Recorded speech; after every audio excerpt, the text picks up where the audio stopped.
What is up, Movie Trivia Schmoedown? It is myself, James Spence, also known as the Cleaner. And now you may be wondering, why am I using a nickname? Am I suddenly competing in the Schmoedown? No, I wish. But Call to Action has a special episode this week before Collision. We are doing an integration with the Movie Trivia Face-Off Fan League. That being said, we have some stars and stars in the making with us. First up, he is the wonderful, the interviewer extraordinaire, Mr. 1-1, I believe, unless I'm mistaken, and I'm sorry, Andrew the Elk Kelk. How are you doing, Andrew? I'm doing well, James. Thank you so much for having me on. Looking forward to talking Schmoedown with you. Obviously, like everyone else, I'm a huge fan. And as you mentioned, I am the post-match interviewer for the Geek League, Geektacular in the Movie Trivia Face-Off. I have competed in our singles division, and you did unfortunately have that record right. It is 1-1. Wish I could have done better in that first one. Better record than mine. Up next, we have someone who I don't believe has had a match air yet, but working with him behind the scenes, he is a lot of fun and quite dangerous to the future of the league. It is King of Earth, Prithvi Raj, everybody.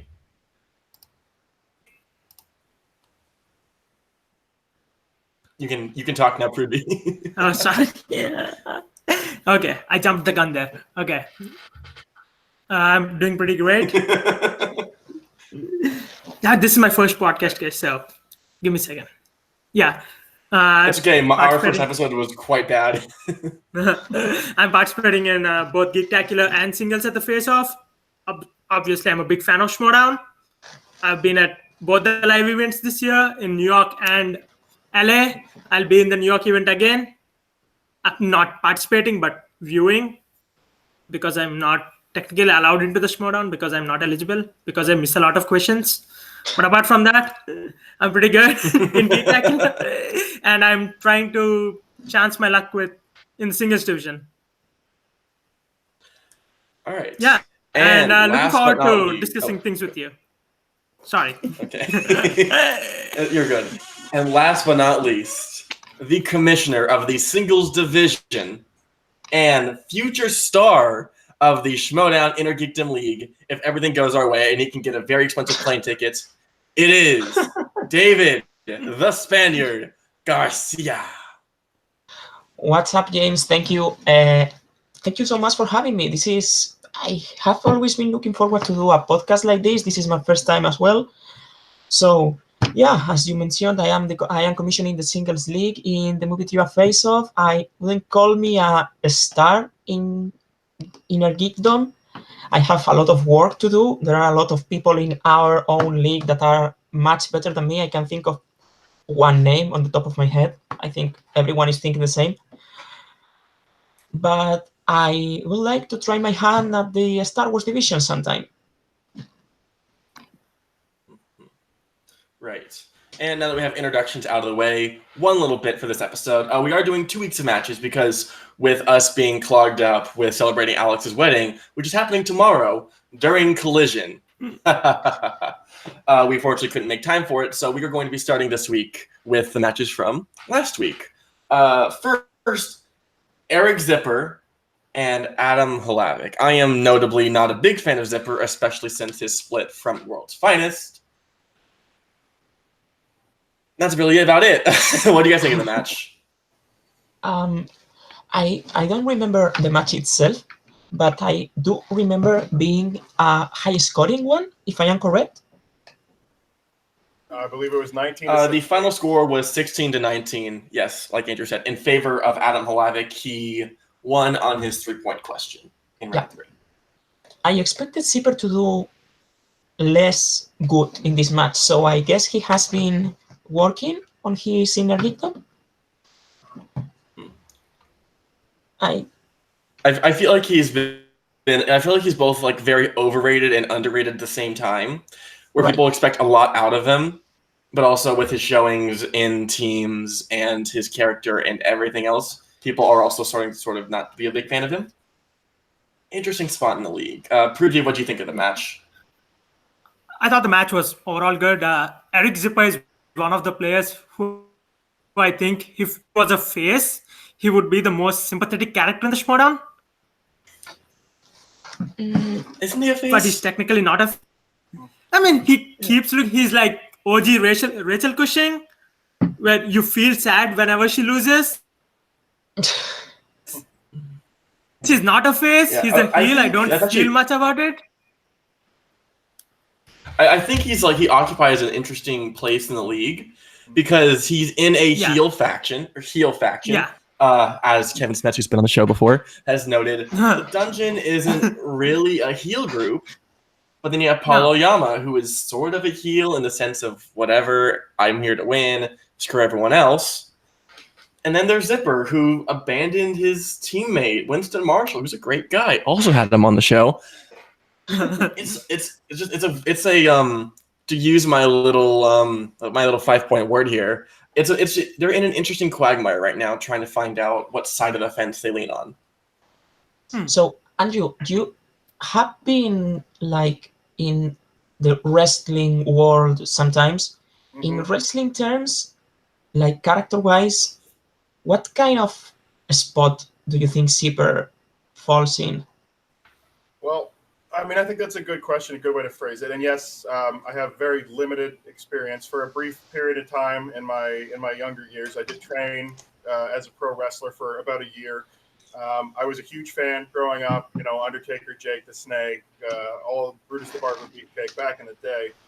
And I think that, I mean, the Dungeon, I guess is what the faction is called, is in a weird position because all of them kind of stand out in their own ways. Oyama is clearly playing a heel, but he's putting up a lot of knowledge. He's very straightforward with what he's doing. And I don't know if he's quite sold himself as a top of the line heel. So there's some wiggle room there. Zipper is playing a much more face character, as Pruvy pointed out, I think quite rightly. He's a character who, as the storyline's going right now, engenders a lot of sympathy. People are dumping him, leaving him behind. He seems to not be able to win some matches. And then you have Kevin Smets, who, if I had to make one wrestling comparison with Kevin Smets, I would make a comparison to someone like Bill Goldberg. He's got a personality where he's coming in as a dominant force. And when you're that dominant as a competitor, when you're that powerful as a competitor, and when you say as little as he does, then you're really letting your trivia knowledge speak for you. Kevin Smets, in my mind, is intended to be a little bit heelish as a debut. He wears the dark hood. He comes in. He's very angry. But he's putting up way too many correct answers. He's competing at such a level that people just want to love him. We've seen competitors in the face-off have gone to live events. They put up those Smets smash signs. So he's really falling in the middle. I think, and this is a thing with all the factions in the Schmoedown, they don't really have a great face faction right now because if I were to take the three guys I just talked about, along with Kaiser, who's doing great work as a manager, I would say that they fall purely into what a wrestling fan would call a tweener zone, an in-betweener, as it were, because they really are knowledgeable. Even Zipper, who I think is maybe the weakest of the three, when he gets the right categories, can be very dangerous. And when you put the knowledge up, and maybe the character work isn't really dragging them over the line into the heel side, they end up falling in the middle, where you can hate some of the things they do, you can love some of the things they do, but you've got to respect what they're doing when they get out there and actually compete. Very well said, Andrew. God. No, I have nothing to contribute. I think I said it before. I'm not sure. Like, I'm a notorious. I wouldn't call myself a hater, but I'm not a fan of Zipper at all. And I am just on record for not liking people who lack a different personality within the Schmoedown. So Adam Hlavik is eh. And yeah, I don't know. This match was sort of just a wash for me. Halavik's always going to be somebody who's number one contender worthy, but not championship worthy. So I see this as sort of like a step up match with people who aren't really interesting. I'm just And it's like one of the reasons why it's sort of out of my mind so quickly is just I saw it and forgot about it pretty much immediately. I guess that in my case, you are right. I am not a fan of both of them personality-wise. Like, I think they just fall into that void of regular trivia players and not interesting characters. But any Inner Geekdom match for me is a must-watch because it's the only questions I actually can get right. As you guys all know, I am not a geek I'm not really a movie trivia person if it's not geek. So I guess that was one of the matches that dragged me in because of the questions, not the personalities and not the storylines. Even though, and as you said, I don't think I can sympathize with Zipper when he loses, just because what he did in World's Finest breakup. Like, yeah, if the situation was different, I would probably hope for him to win. But right now, I am like, honestly, I don't care. I mean, we also have to take into account that he was actually dumped by corruption because he thought he was Stacey Howard's partner, but he was not. So it almost cancels out to me, like he dumped someone and someone dumped him. So It doesn't. I'm not sure yeah, if that cancels. I mean, yeah, if you do something wrong, you receiving something wrong doesn't really forgive you, right? If I am explaining yeah, myself. yeah. Definitely. No, I don't mean it's like it's forgiving. It's like we are forgetting that he is a character that who is in the lowest point of his life. He's like Ben Bateman before he won against Andrew Kai. Yeah. I don't know. Watching back on this match, and I'll try to keep it fairly short and sweet. I think Zipper is a bit of a sad sack character. That's true. Plavik, I'm not going to knock his ability. I think legitimately, if you were putting up rankings for Inner Geekdom just based on pure knowledge, not the numbers of matches, you want pure knowledge. He has the bad luck of being maybe fourth or fifth in the league, where he bounces between matches with people. And I've said before, the Inner Geekdom League is really top heavy in the Schmoedown. He bounces between people who he's going to beat 99% of the time and people who are going to beat him 99% of the time. It's hard to establish yourself when you're going back and forth between that. And in this match, I think we saw both competitors. The match itself really illustrated what both competitors are like when they get in the ring. Plavik is a solid player. He puts up the points when he needs to. He doesn't get frazzled in the ring, but maybe he's not going to put up those high 20-point scores in every match, which is fairly reasonable. Like I said, I still think he's got a lot of talent. I still think he's maybe top 5 in the Geek League, whereas Eric Zipper, on the other hand, is the kind of guy who really needs his strengths. He didn't get him this match, can't pull out the win. When he gets an MCU... What did he spin, though? Do you remember? Did he spin Harry Potter? Who? Zipper. Zipper. I believe so. Yeah. Yeah, I remember answering a lot of questions in that match, so it should have been Harry Potter. So that's what I'm saying, is Eric Zipper is the kind of guy who, if he gets his strengths at the right times, we all know the Schmoedown has 10 points in that third round. You get double points in that second round. Those two are heavily weighted. So if you get the right categories, it helps you. And Eric Zipper, very much like I think John Roca in a championship match against someone like Dan Murrell or Ethan Irwin, if he gets his categories, Zipper getting MCU or Roca getting biopics or Westerns, he's going to be right up there. He's going to take them all the way, and he has a real good shot at winning. Anything else, he's going to drop 8 or 9 available points, and he just won't take the day. And I think that's what we saw in this match. But that's one of the things that I don't like about this new, let's say, this new flow of Inner Kingdom competitors that are coming in. For me, if you want to be a contender in Inner Kingdom, you cannot be the guy that wins only if you get your category. I think that's something that Emma 5 suffers a lot sometimes. Yeah, I love Emma, but I think, to be fair, even when she gets her strengths, maybe not so I much. love Emma. She is probably my favorite person in the Schmoedown. Like, legit.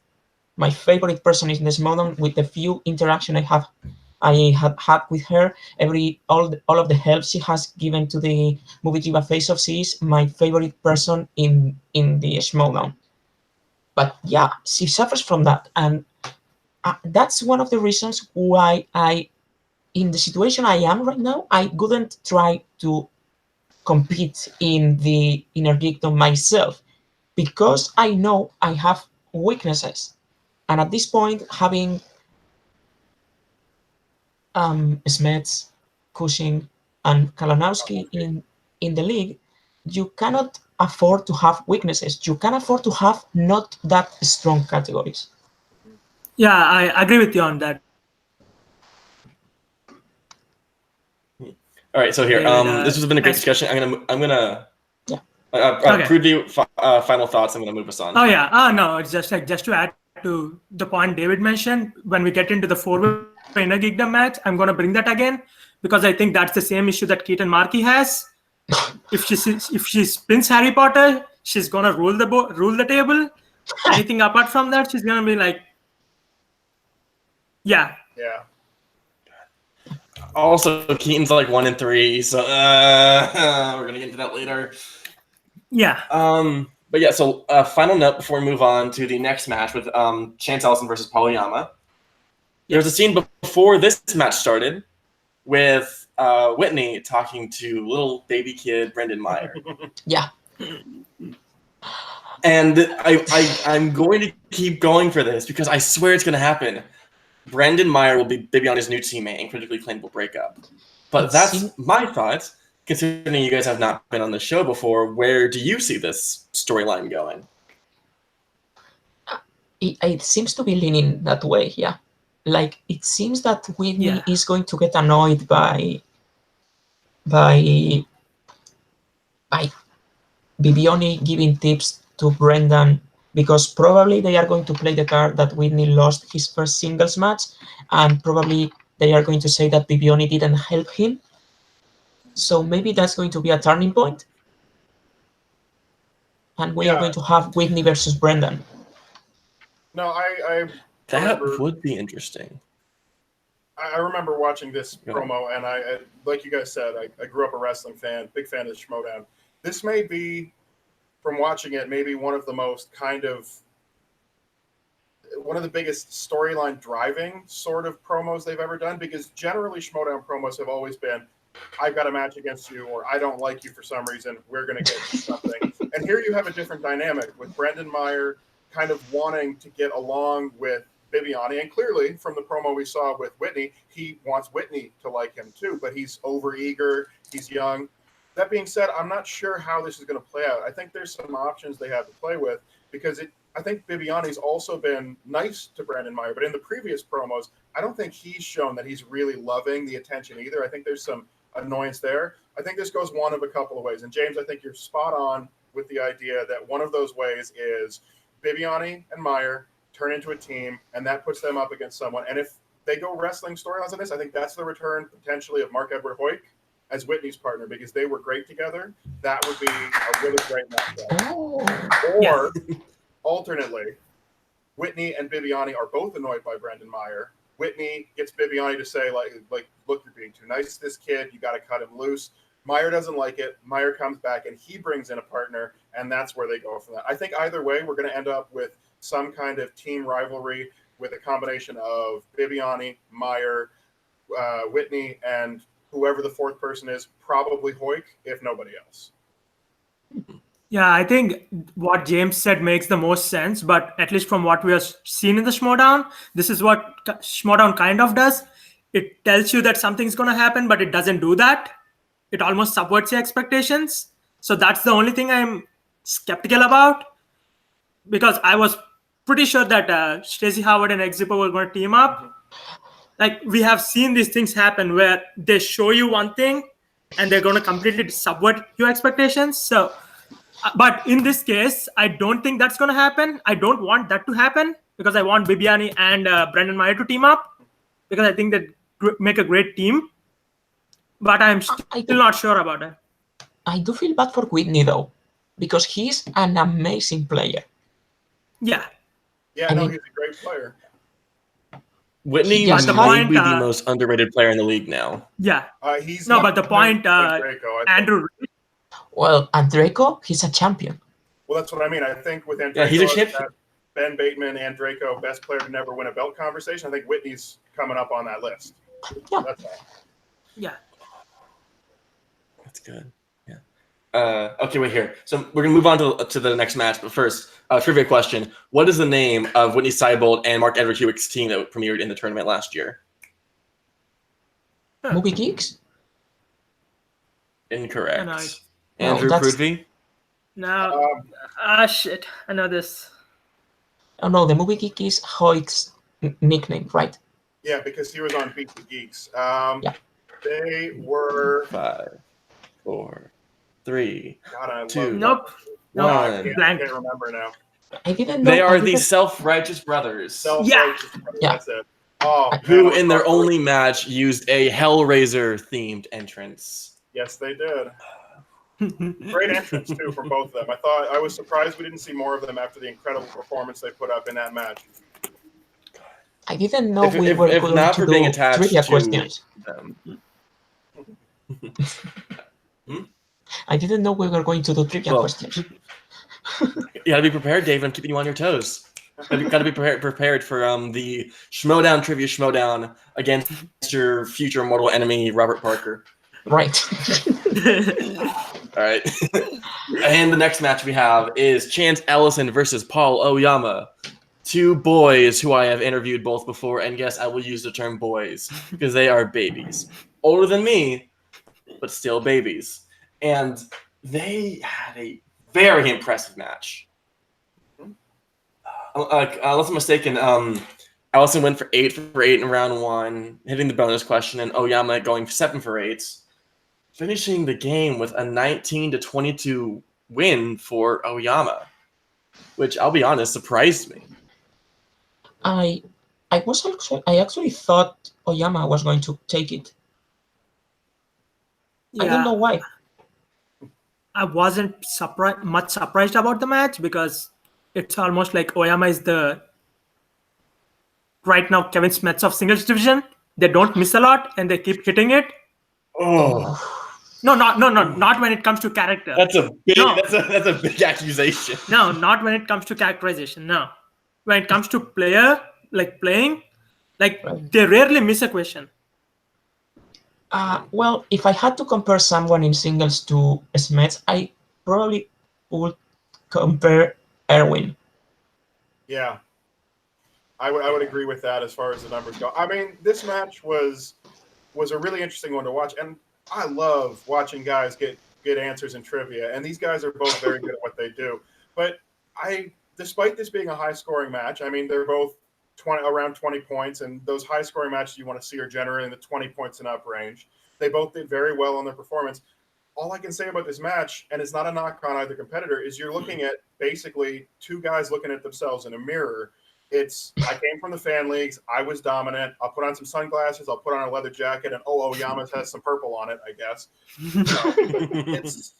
I like what both you guys are doing, and I like that they put them in factions with people who can do some talking for them. Because so far, the only thing that I see lacking from either of these players is that final moment, that final snap in on the character. Neither one is doing a bad job, but neither one has reached that point either where they're comfortable with who they are as a character. The same way we saw Bibiani overplaying himself when he started. Then he became much more Bibiani, and now he's much more exciting to watch every time. I know these guys are going to do well. I know we're going to see these guys move forward, and I would not be surprised to see either one of them with one or more belts around their shoulders by the end of this year. Very, very possible to see that happen. But what this was simply just, we both have the knowledge. We're going to go out there. We're going to answer tough questions. We're going to put up a big number, and I like that. But it's not the same level of exciting that I get even for something like a JT versus Snyder, if that kind of match sort of happens, or when Merle and Roka were going at it. There's a good connection, there's solid knowledge, but I'm not getting the spark that I really want to see. Hopefully that's what's going to develop with both of these guys over the next couple of months. Maybe we'll see something with Chance as he gets higher in corruption or breaks away, something with Oyama where he gets a little more comfortable.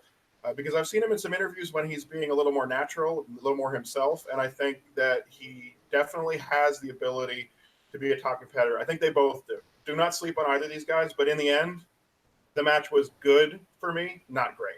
Yeah, I think or Danny go, or not Danny, shit, David. It happens to me a lot, surprisingly. So we have two Dannys on the show, so it's not my fault. I'm just used to saying it. So following with what Drew said, so for me, someone who doesn't really answer a lot of movie trivia questions right, when they are talking about something and more than 90% of the time I have no idea what the fuck they are talking about, Oh, can we curse in this podcast? Oh, 100%. Go right ahead. Okay. And for me, that was the thing that was lacking, because I have seen in Facebook and in a lot of things the discussion of what's the Schmoedown? Is the Schmoedown a sport? Is the Schmoedown? And for me, it's this exact same discussion that's in wrestling. And for me, the perfect term is the Schmoedown is a sports entertainment. When in wrestling they use the term sports entertainment, for me that's exactly what the Schmoedown is. And this match was a sport, but it wasn't that much entertainment. So Yeah, it was an incredible I agree match. with you on that. But I think it has to do with both Oyama and Chance Ellison being like one-dimensional characters. The only thing they do is shit talk, and they don't have any charisma around them. Yeah. So it almost feels like two rocks hitting against each other. They make sound, but it's not good. It's like watching a film that you love, and there's a character who everything about them makes sense, and they're doing the job they're supposed to in the storyline. But when you're watching a film, it's those little details. It's like the best friend in the romantic comedy who also has something going on in their life, whether it's their job or something like that. And it's those little bits and pieces on the outside, that little bit of the real personality that has to seep in for both Chance and Oyama. And I love both these guys. I hope that they find their stride and they go full force with it. It's just that without knocking them, right now they're getting towards that upper level. They're not there, and that character clicking into place is what's going to be the step that takes both of them all the way up where I'm talking about them along with some of my other favorite players in the Schmoedown. I think bringing this into something that will confuse David even more, I think a great comparison for both of them is 3 billboards outside Ebbing, Missouri, where they're both quite good and they're worthy of awards, but give it 5 years and the actual impact they left on you is going to be forgotten. Okay, so I think the go ahead, David. Have you seen a normal movie for once, David? No. Hold on, while we're doing this, I'll just pile on Shawshank Redemption, David. No, but I am going to reference a movie, one of those movies I do watch. Have you guys seen Isn't It Romantic? No. Doesn't ring a bell. So for me, it came out in February with Rebel Wilson and I think that's the movie. Chris Hemsworth. Yeah. Chris Hemsworth and Liam Hemsworth. Wait, whoa. Schmoedown. Yeah. I confused the Hemsworths. So she goes into an illusion of a romantic comedy. And in that romantic comedy, you have exactly what Drew mentioned, bidimensional characters and stereotypical characters. Yeah. So, like the gay best friend, the work rival, the co-worker she falls in love with, and the hot guy that ultimately doesn't end up being good. Okay? So Sugar Spice, Baby Spice, all those people. Yeah, filling out the boy band. You got it. Yeah. So for me, Oyama and Chance are at this point, they are in that. I think I am repeating what Andrew said. They are in that spot. So but it makes sense. I can say, did you guys see the Schmoedown tier list that went on the Facebook page? The rankings? Yeah. I think I checked those out on Trivia SD. If it's the most recent. Oh no. There was a Facebook post, which is like in video games, they were in Smash Bros. Specifically, they have like tier lists for characters. Okay. Yeah, they had the thing on there, and like I can say personally, both Chance and Paul were in the B tier, and this is like purely who I like. Where I enjoy the heel, I love heels. I enjoy how good they are at trivia and the way they deliver answers. James, the characters themselves are. You enjoy heel characters? I never could have thought. No. Oh yeah, with my black gloves, black glasses, and black suit back there. Yeah, I love heel characters. I just think that their character right now is just I want to win, which is typically a face thing, and faces suck.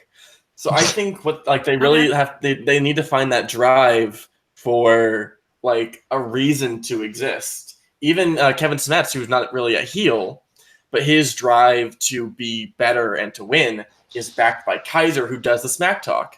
And that's where the heel persona comes in. And I will say this for Smets as well. He comes in with an intensity. Weirdly enough, Smets says less than Chance and Oyama do, and somehow his personality comes through more. Maybe that's because he was an actor younger in life, but there's a little more somehow. We should just get the whole cast of Newsies on the Schmoedown and just be like, okay, can all of you beat Smets? Also, can I say that Smets in real life it's one of the nicest people you can come across. Like, she is one of the nicest people I have ever known on the internet. Legit. I'm going to give you all a little like insight. Smets did something very nice that you guys will be hearing about very soon, but I cannot speak higher of the man. He is a wonderful person.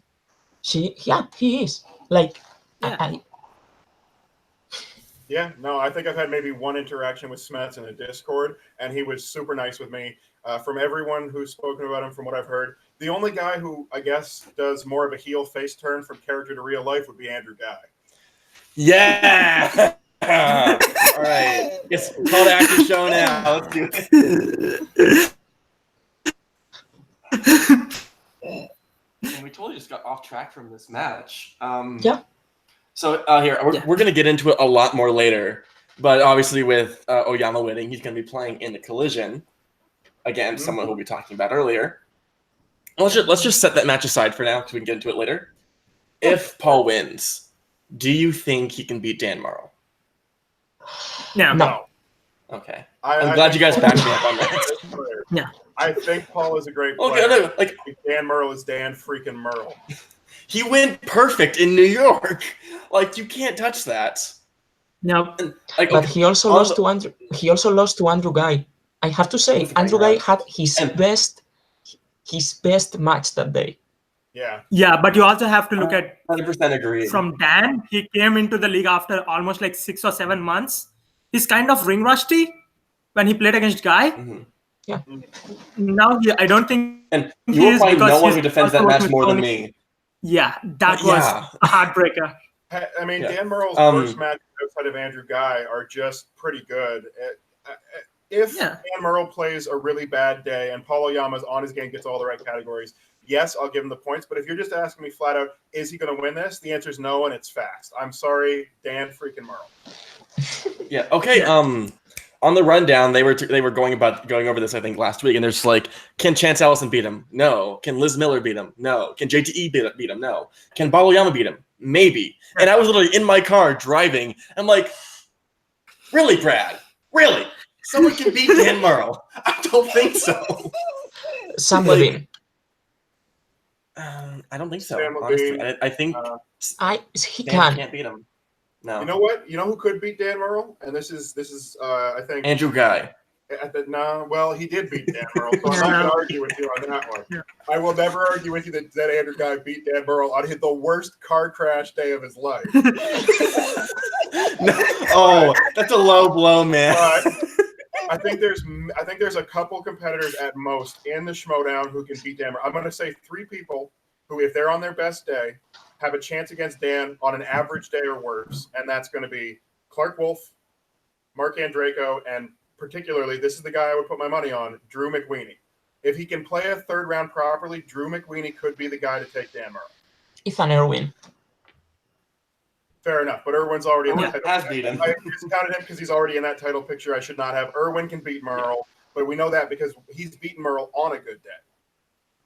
Yeah. And I think Bibiani can beat Murrell as well. Yeah, I was going to go with Bibiani. Yeah, so I'm not sure if he gets in his own head or something, but he's one of the more inconsistent players. Yes. Yeah. And like, there's no good reason for that. He knows more than pretty much anyone in that entire studio. He proved it in 2 free-for-alls running. He knows more than everybody. That fucking free-for-all. I was super pissed when Dan won. Like, I know, right? It's almost like a bittersweet feeling. I wanted Dan to win, but I didn't want him to win like that. Anybody who says they watched that whole thing and weren't disappointed when Bibiani lost is lying to you. They want to put together a narrative for their own brand. They want to justify something. Yep. Because when Bibiani went from number 1 all the way through to the end, and then he loses to Dan Murrow, who came in at what was like 31 or something. 31, yeah. And I'm sorry, but you had to feel for Biz. My heart went out to him that day. And Yeah. I think sometimes he pisses me off with some of the things he says, Bibiani, because he can be a little bit, kind of in your face. But man, nobody deserved it more than him. They should have at the end of that match flipped the rewards. Give him. I know, right? Yeah. Oh no! Just double title shot. That would make it way better. I agree. There's no reason that shouldn't have happened. Yeah. He still has his number 1 contender shot, right? Yes, he does. Which we'll probably use with Meyer at this point. All right, so we're get your final thoughts in on this match and everything. We're gonna take a short break, where David will be discussing the future of the movie trivia face-off and coming matches, and then we'll be discussing this week's matches. But yeah, so final thoughts: Chance versus Paul. Where do you think this is going? It was a good match. I just can say that they have very promising factions, promising rivalries, but they are not the most interesting characters in their factions right now. Yeah, I'm just going to agree with David. That's the right point. They're not the most interesting characters in the faction. I will go ahead and I'll just pile on this same exact dog pile we're going on here. Both great competitors, great point totals. They both are trying really hard with their characters, and I see that developing in the future. But both of their factions are kind of in a weird limbo space with no titles and no major shots or rivalries right now. I want both in all the world for both these guys to succeed. As I said, if you want a really good movie trivia match, this is one you put up there. You watch it again. If you're looking for a great Schmoedown match with all the elements, this one is 80% of the way there. It's not all the way. Great match, both. Look forward to seeing good things from these guys in the future. Wouldn't put it in my top 10 of the year. All right. And with that, we are going to take a short break. Prudvi, Andrew, if you guys want, you can leave for a couple minutes. I know I will be. But David will be discussing the movie trivia face-off, coming matches, and what the league means. I will see you in a few minutes. David, floor is yours. Okay. All right, so the movie trivia face-off started with a few Schmoedown fans wanting to do something with the Patreon. And we were all Patreons. The Movie Trivia Schmoedown Discord had just started, and someone said, we could do a fan league, and we started with that. So one of the requirements of our league is every single competitor has to be a Patreon. That doesn't mean every single person of the crew has to be a Patreon, but we wanted to give our league something different, and the difference between us and the other leagues who we actually love. I mean, I am friends with a lot of people of the other leagues that we are helping each other. I am probably going to end up competing in other leagues where people from the other leagues are going to come and call matches with us. So there is no rivalry, but there is difference. And the difference is that we don't have auditions. The only requirement for you to compete is to be a Patreon of the Schmo. Now, for upcoming matches, this Sunday is going to be one of the most hyped matches of the movie trivia face-off. They have been going at it on Twitter, and this is going to be Dollface, someone who I know our host James is very familiar with. I'm sorry, I am Spanish, my accent is not the best. And she is going to be facing John the Sandman Mariano. This match is probably, in terms of character work, one of the most intense we are going to be posting in the movie trivia face-off as of right now. We are going to be starting, I think, next month, the first movie trivia face-off championship tournament, which will culminate with the first movie trivia face-off singles tournament. We also have the Geektacular, our version of the Inner Geekdom League, up and running. We had an incredible first match with Robert Parker, the star of the Geek Fan Leagues, having and scoring a perfect game. And the next aired match that's going to be in Geektacular is going to be myself going against Josh the Suited Man Mabry, and we are going to be, calling shots at each other in Twitter very, very soon.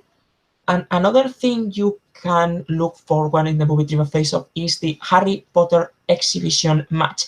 I was part of it. Andrew the Elkelk was part of it as well, and I can say, if it's not the best, it's one of the best movie Trivia Face-Off matches we are going to be putting on air. So James, I know you have thoughts in this Sunday's match, Dollface versus John Mariano. Yes, my future teammate and the wonderful, wonderful woman I'm managing, Dollface, is facing off against the scared little boy from Canada, John Mariano. And if he loses, he gets to join my faction, and I get to break him.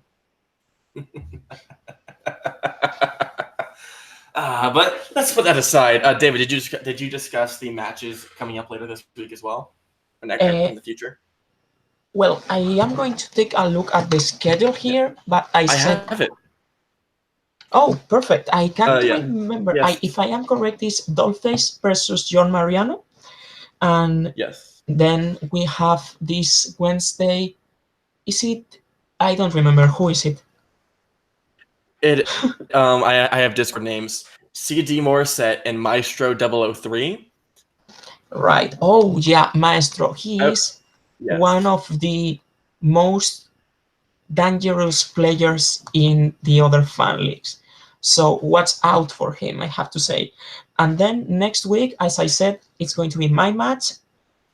And yeah, I don't remember exactly. You're skipping an important match. What? You're skipping the match. You're skipping a very important match here. The one with the worst person in the league, my mortal enemy. Right. Caleb Boatman versus Ryan Caramel Mountain. I have to say, though, one of the things that I love the most about the movie Trivia Face-Off, and that I personally think, again, nothing against the other leagues, but I personally think the other leagues lack a little compared to the Schmoedown, is the character work. I know they have factions, I know they have rivalries, but I haven't seen solid storylines. I haven't seen storylines between factions, and I think in 2 months of life we have developed more storylines and interesting factions, like the Dollhouse, which is one of the best group of characters we have right now. And I have to say, look up, because in the future there are a lot of very, very, very interesting things coming story-wise. Also, we have Andrew the Elkelk, who is also an incredible character, even though his record is 50-50. Better than my record. I'm crying inside. You'll get there. You will get there. Don't worry. Yes, in my soon-to-be airing Geek match, hopefully soon to be airing at least. Okay, so can see how that wins. No we can put you against Big Sal, and at least one of you is going to get a win. Big Sal is 0-2. That's not fair. I'm only 0-1. Well, I'm sorry I had to take him down to 0-2 there. Put you up against him on even footing. No, it's okay, Andrew. Then I'd be facing against you, and we both know I don't want to treat you that badly. I would stomp you into the ground. Well, we'll have to see about that. No, I'd love to just say in reaction to what David said, we do have some great people in Face Off. I would like to give a shout out to all the people who are giving a whole lot of time as our production crew. We have a bunch of people who are putting in the time to edit. We have a bunch of people doing our question writing. I'm helping out with some of that where I can. I'd like to think that I'm doing a pretty good job on those Geektacular post interviews. So check out any Geektacular match, guys, for the most exciting man in Face Off right here. And I will just take this second. I'm going to be selfish about it, and I'm going to agree with David about the upcoming Harry Potter exhibition match. Yes, I was in it, so you can take my words with a grain of salt. I legitimately believe that this is the best match that we put on so far for the Face Off. Robert Parker is a monster. He's in that one. We had some great help from Renegade Kennedy in that match, David and myself. And this is not one to miss, folks. If you like movie trivia, if you enjoyed the Harry Potter exhibition match that the Schmoedown put on, I'm telling you right now, this is one you absolutely have to watch when we drop it. I think we're hoping to get that out in the next couple of weeks, and it's going to be dynamite. Let's say, speaking of Big Sal, we have one Nick Carley in the chat. Oh. He says, "Did someone say Big Sal? Whoever it is, bring it on." So he's hungry to go 0-3. Big Sal. Ironic, you should call him hungry. I hope you've seen my match, because if David books us against each other, you will get destroyed. Let me say hi to the Deli Sandwich. What's up, Big Sal Deli Sandwich? Can I say something? Last thing on the league? Final notes, David, and then we can move on.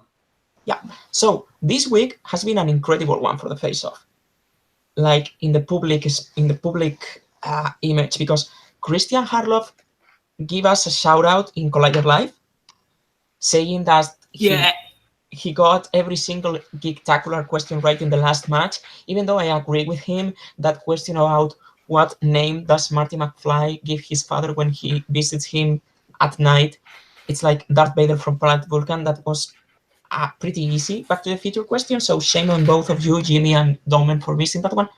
But so he gave us a shout out. He's very aware of what we are doing. Emma 5 is aware of what we are doing. Kevin Smets is aware of what we are doing. And also Andrew Guy posted a video on Twitter saying that he is going to be watching Dollface versus John Mariano and saying that Dollface is going to win that match. So all I have to say is tune in Movie Trivia Face Off on Twitter, Instagram, Facebook, and YouTube. And That's here very it is, nice to hear, and David. there's the cleaner with his evil laugh. And you forget one of the best things that happened this past week is that I made my debut, and the cleaner is the best character in the entire league. Please at me, because I would love to fight you on it. But wait, didn't you get clean? You know what? I haven't heard that one. Heard that one yet, Privy. Good for you for having something original, but that won't be original for any longer. You don't deserve an you've original used one, it. man.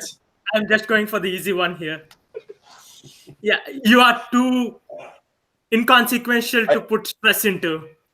Oh, I'm inconsequential. I am the manager of. You know what? We'll move on from this. Just note, I am a manager of the biggest faction in the league, and the one managing future champions in both the singles and the Geek division and the future teams division, where I will destroy everybody. But we will move on to the matches. First up, we have the Intergeekdom four-way between Chance Ellison, Keaton Markey, Chandru Dandapani. I wanted to say his name right.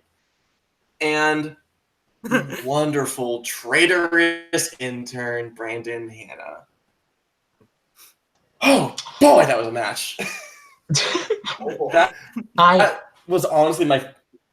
If not for Rachel Cushing and Mike Kalinowski, that would be my favorite Intergeekdom match of the year. It was a great match, aside from Keaton Markey, who I will continue to tear down because she needs to study before consistently being pushed in the league. Yes. I mean, I agree. Like, for me, the worst thing of the match was, I am going to say this and I don't want it to sound bad, it was Keaton, but not because her performance, but just because she did well in her first match, but now she's showing her lags. And like, you cannot go into the inner geekdom with those holes in your knowledge. Yeah. Like I mentioned before, and even though your strongest category is supposed to be Harry Potter, Andrew, I'm going to give you a Harry Potter trivia question. okay. Name the 3 Deathly Hallows 5-pointer. Oh, sure. That's a 5-pointer, is it? Oh, Yeah. man. I don't know if I can do this. Is that the Resurrection Stone, the Elder Wand, and the Invisibility Cloak? That's correct for 5 points. And that was a Harry Potter 5-pointer Keaton missed once. I'm like, in the Harry Potter exhibition match, I missed incredibly easy questions because of the lights. But I don't know, like everyone brain farts. It's like when you're given basically 30 seconds with repeats, And it's pretty much the driving force behind all of the movies you would expect to get it right, and you unfortunately don't. Which isn't a big deal.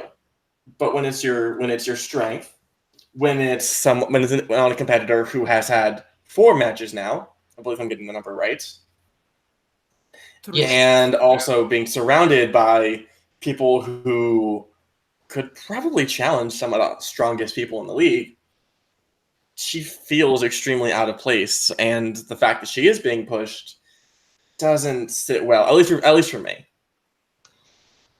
Yeah. I think she's a good player who needs to study really well for her next match. Like, you can't have one strength and you can't have all the other categories be, I don't know anything about them. Yeah, no, I think we. Go ahead, Jim. I think it was, we had a group chat or if we were doing a play along in the league, and I remember saying with, I think maybe it was Andrew, I forget who was there, that I think we all 4 were there. maybe I was not there. Maybe Okay. Yeah, no. I remember my first reaction to her new redesign was like, oh, she looks different. She must be joining a faction now. She must have studied. She can be dangerous. And she gets 7 points in the whole game and gets knocked out. Keaton, you're as good as Robert Meyer Burnett in singles. All I have to say about that watch along was that I won. Oh yeah. Hey, good for you, Mr. Future Inner Geekdom champion. The rest of us can't really do that. Yeah, I still got my weaknesses in Inner Geekdom, but so I won't make any big claims. I think this is a great match, and I think this pairs really well with the previous match we talked about for a couple of reasons. I'll start off with Keaton, and I'll just address what you guys have said. She's a nice personality. She's clearly a performer. She's okay on the mic. Yeah. I like her just fine, but you're absolutely right. Without throwing any shade, because I'm sure I've scored worse than her, worse than that. Oh, definitely. Watch-alongs. Kalinowski find her and Kevin Smith's flashcards and go away for about 2 weeks and just read. I'll agree with you on that. But this match is a lot like the previous match in how different the two are. Because the previous match, I said, these are guys who compete on the highest level knowledge-wise, but the personalities aren't quite locking in. This is a match that we just watched with 2 new competitors, one returning, and one of the same guys we just talked about, and the personality was through the roof on this match. Brandon Hanna is coming in very strong. Maybe he's not 100% there, but he's showing himself. He's really putting up some points. Chandra Dandapani was amazing to me. He was the most impressive to me in this match because he scored incredibly well, and he was fun the entire match. He threw out lines. He was riffing on people. He was having fun in his interview. I think that's a guy who, with a little bit of luck or a little bit more studying, he's going to be dangerous and could easily skyrocket as a character real fast. So the previous match, great points. Personality wasn't quite there from 2 guys who've been in the league for a while. This match, mostly new or kind of new faces, personality through the roof, point totals not quite as good, maybe, although, I mean, Brandon Hanna ended with a pretty good score, but the knowledge wasn't quite as much there, maybe just because Keaton pulled it down a bit. And again, I'm not knocking on Keaton. I like her, study a little bit more. I will mention, it was something that wasn't really brought up in the show, which I find it interesting. Chance Ellison was a champion in the fan leagues. In their geek division. In Jack of All Trivia, he held the belt. In a Geekdom belt? Yes. Yeah. And Brandon Hanna beat him. Yeah. I think that I don't hear people harping on that enough. Brandon Hanna beat a champion. And I say what you will about the guy supporting a traitor. That is one of the most impressive things a rookie has ever done. Okay, can I say something though? That inner Geekdom performance of Chance, that wasn't a performance champions worthy. No. Wait. It's Adam Vlasic worthy. Yeah. You're absolutely right, but not champion worthy. I mean, he put up 22 points, and I was saying earlier, the high-scoring matches start right around the point where you get to 20 points in a match.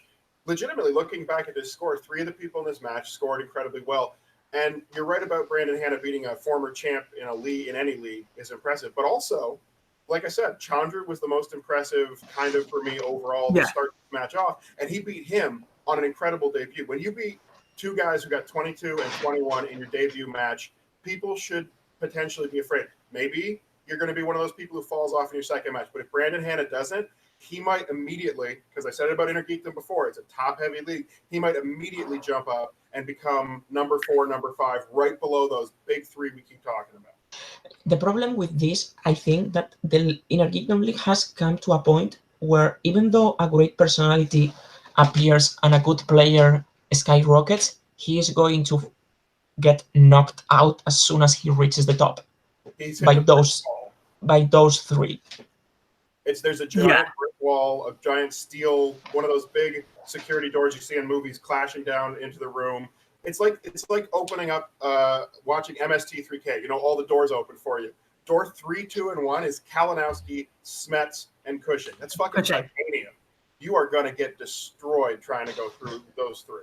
And I want to make a comparison with the Face-Off League.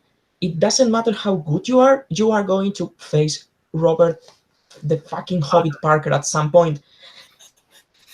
He's the brick wall. Brick wall, man. I agree. Yeah. And I consider myself a pretty strong Inner Geek competitor, and I know I have like 20% chance of beating Robert, less of that. Well, it's sort of like how the league was before with either Dan Murrell or Sam Levine as singles champions. They are walls. They have lost, but they are walls. You once they get the belt, you can't really get past them. Dan Murrell lost and retired, and then Sam retired without the loss. I have to disagree on that one because Sam Levine and Dan Murrell as well both seem beatable. You want to talk about a champion who is a good template for what we're talking about? Let's talk about the Patriots. When they won those titles and went for a year and a half. Going up against the Patriots, even though it was top 10 like 6 times for no reason, but going up against the Patriots, and I love top 10, Matt knows, still miss you. Come back, brother. We miss you in the Schmoedown. You can lose a match every day, and I will still be enjoying it. All right? But the Patriots were that brick wall. If you went up against the Patriots, you were going to lose. Hell, Above the Line, in their first win over them, barely got there. They beat top 10 multiple times. They beat everybody who came up against them. That's the kind of brick wall we're talking about, where you go into the match against a Robert Parker or a Rachel Cushing or a Mike Kalinowski. These are people who, if you can't say, I'm going to win this match. You can't say, I have a good chance at winning this match. You can say, well, geez, I hope I get lucky, because that's what you're looking for against a player like that. I have to disagree. The Patriots are very different. I have to disagree on the Patriots, because why every single time someone was going to play the Patriots most of the time were the underdogs. For some reason. Okay, but look at their losses. Other than their wins, I should say. Other than top 10 where they got a KO, all of the losses were contentious. Namely, MODOK and Team Trek, who are both about B-tier teams, took them to the final question. If not for Matt Ashley being in character, they would have beat the Patriots. They were easy to beat. They just got incredibly lucky. I don't know. You can say easy to beat right up until someone wins 9 in a row. I'm just saying the record. I think it's where the league was at the time. If the Patriots came back, they would probably be in the same tier as Founding Fathers, which is quite good, but won't get a belt. I think if the Patriots reformed right now, they would go from an A+ team to a B team, and I'm not arguing about that. I would say maybe I'd put MODOK like at an A- or a B+ over Team Trek with what you were talking about. But the Patriots at the time, where the league was, the league at one point was not quite what it was now as far as the competition. Some of the questions have gotten a lot harder. I think even the general questions will all agree the level of difficulty has gone up in the Schmoedown over the past year and a half, particularly.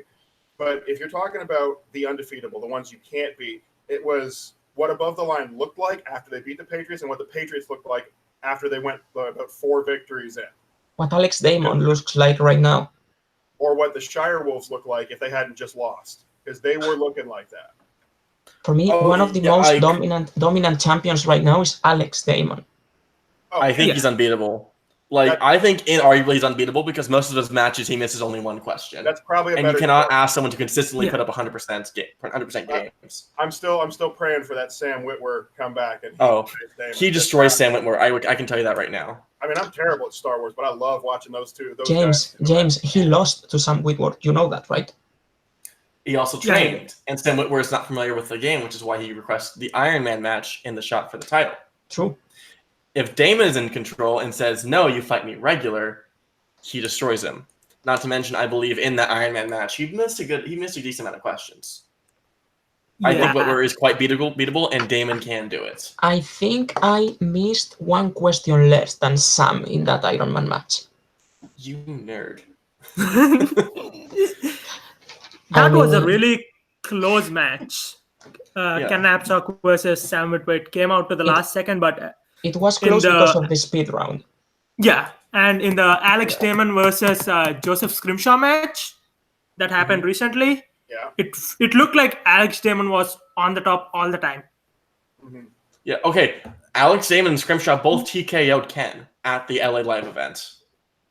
And considering how close Ken and Witwer were, I don't think he has a chance of beating Damon. Witwer and Ken weren't close. Witwer had an incredible advantage going into the speed round. Sam is just not good at the speed. All right. I have watched that match 7 times. Okay, we have moved away from the match quite heavily. So let's get back to it. I don't think there's really much to pick up on here that we haven't already done. Keaton gets knocked out. Chandru was incredible, but unfortunately couldn't pull the later questions. And then Chance lost on his 5-pointer. Do you remember what that was? It's the Superman actor who played in Superman. Right. Yes. No, it was the. Who was that again? I think it was the character. Was it the character? It was the character. It was. It was a character. What is the only character who appeared in the original Superman film as well as 1984 Supergirl? The journalist. What's his name? Jimmy Fallon. Jimmy Olsen. No. Jimmy Olsen. Jimmy Olsen. Don't give Marvel any ideas, Pruby. They're going to be releasing Superman's best friend, Jimmy Fallon, next month. That's a JTE right there. Yeah, I know. James, if I may, can I ask? I think I know where we're going to go with this next, and we're going to move on in just a moment to the next match. That's going to be the first part of the doubleheader from today, right? There is one last question I want to ask. What were you going to say? Oh, I was just going to say we're going to come up on the doubleheader. When you get to that doubleheader, just please come to me right away because I think I can sum that one up about as well as it can be, and I'll ask you guys if I'm wrong. Okay. So obviously we have 3 competitors who scored over 20 points, which is incredible.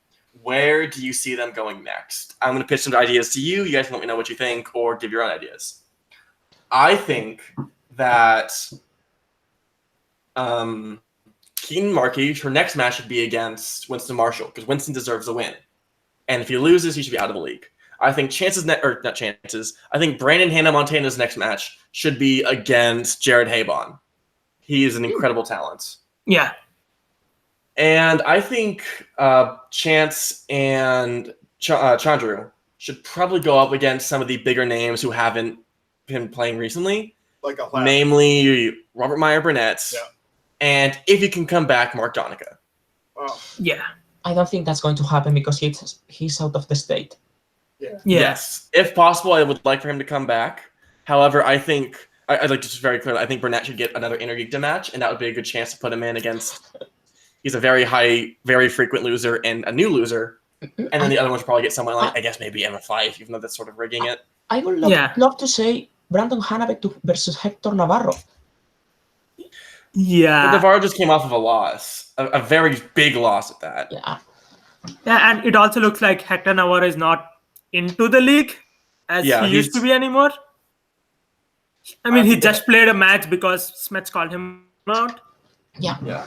With what you just said about these ones, you asked for an opinion on each of them. I'll start off with Brandon Hannah. I think you're spot on with that one. Jared Habon's a pretty good competitor. He's a good personality, and I think that's a great matchup. I think you're absolutely on the mark with that one, James. Won't disagree for a second. As far as Keaton goes, again, I think pretty good suggestion. Put her against one of those other people who competed in Intergeekdom, haven't done well. Winston Marshall. If either one of these lose to each other, it's really a kind of should you be in this anymore.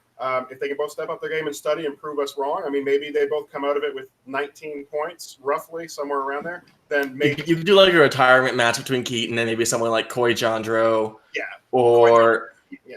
God, I can't even think of who else is like a big loser. I would say Emma Fyfe personally, but she's already sort of retired because she's a commissioner. But whatever. Inner Geekdom is a thin category. It's top heavy. We've talked about that. So there's not enough people to come up against.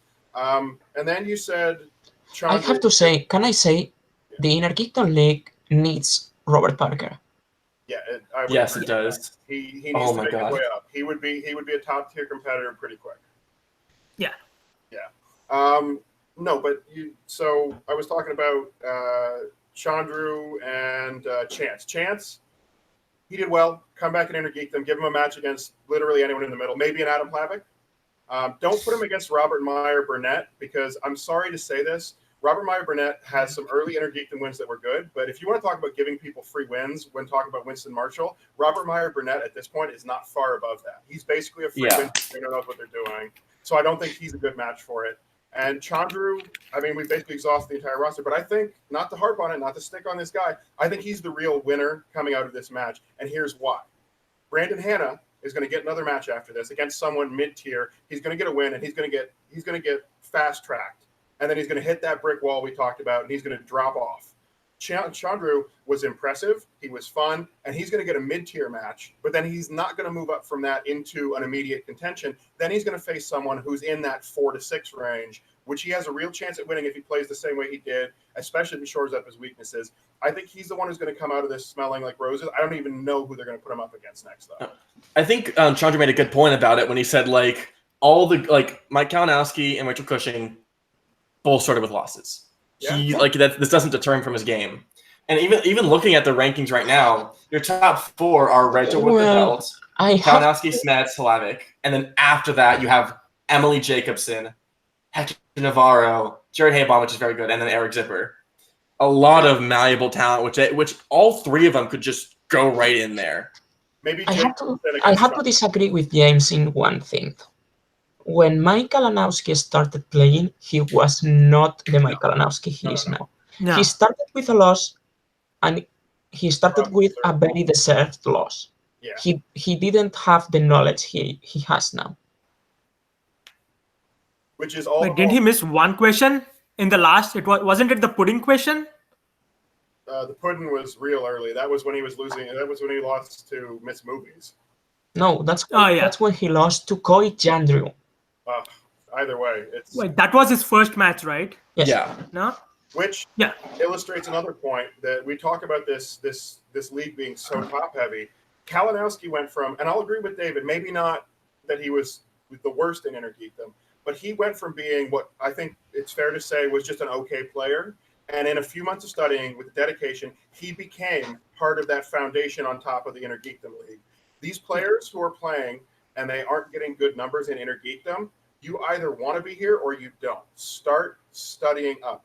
I was waiting for a match in this when we set up this exhibition match in Face Off for Harry Potter. Do you know what I spent 2 weeks doing? Watching Harry Potter movies, reading articles online, memorizing release dates and composers, because I knew I had to be ready for the competitors I was coming up against. People in the mid-tier and Inner Geekdom need to step up their studying game. They need to know the strategy of the game, because if they don't, then unfortunately, we're going to be stuck with the same 3 people at the top for the next year. Well, even like just going back to what David said earlier with Robert Parker, let's put in these 3: Chance, Brandon, and Chandru. They're all better than Emily Jacobson, so they're 4, 5, 6. Yeah. Robert Parker would make that a top 7. 7 people who, on different days, could all vie for #1 contender shot, if not a belt. This match shows that the Inner Geekdom division is in an incredibly healthy place. Yeah. With these 3 alone. Yeah. All right. We were already sort of sidetracking it. Do you guys have any final thoughts here? No, just I think Brandon Hanna should get a match with someone on the mid-tier, and I think Chandru and Chance Ellison should play for a shot with whoever wins Brandon Hanna versus someone else. Okay, I can see that. Yeah. Mm-hmm. Yeah, no, final thoughts. great new personalities. Exciting to see Intergeekdom talent actually starting to show up in a league that has been stagnating for a while. Look forward to everybody moving forward. I think they're all going to do well. I don't think I have more final thoughts on this, more than what I already said. So. All right. And like Andrew alluded to earlier, there is a doubleheader that happened today. Andrew, what do you think of it?